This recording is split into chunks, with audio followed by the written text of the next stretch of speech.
Well, George, we just got back from the first ride on the new 34 Cat. What do you think? Absolutely incredible. You know, it's buzz about cats I've been hearing about for years, and now I see why. You know, the ride quality of this thing is amazing. I think it's accomplished certainly what we set out to accomplish when we started designing this thing about a year ago.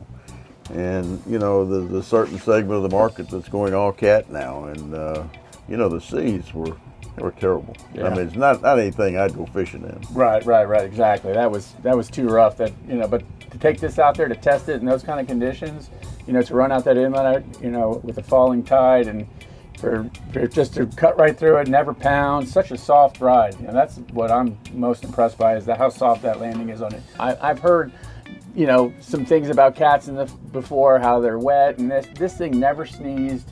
It banks into turns. You know, all these negatives that I've heard in the past, this boat doesn't do that. Have you kind of thought about that when you were designing it? We worked with Marine Concepts down in Sarasota on the design of this hull.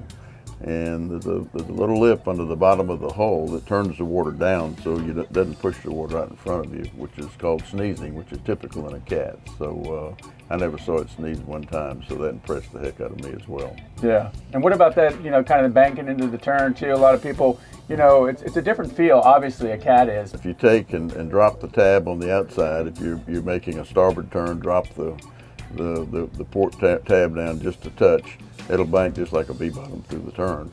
You know, another thing that's impressive is the amount of storage space that this thing has. You know, these sponsons on the side, these holes on the side, these fish boxes or insulated boxes that we have are massive. They're massive. We've got the range. We've got 436 gallons of fuel.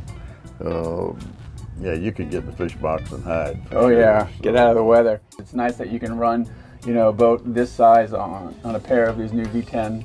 New V10s run well, and you know, you can have good range too. I saw 1.3 miles per gallon yesterday at 38 miles an hour, and so it's putting you well over 400 miles. You know, exactly. Which is, I heard the verbiage game changer, and you know, I think that's really what we got here. No doubt.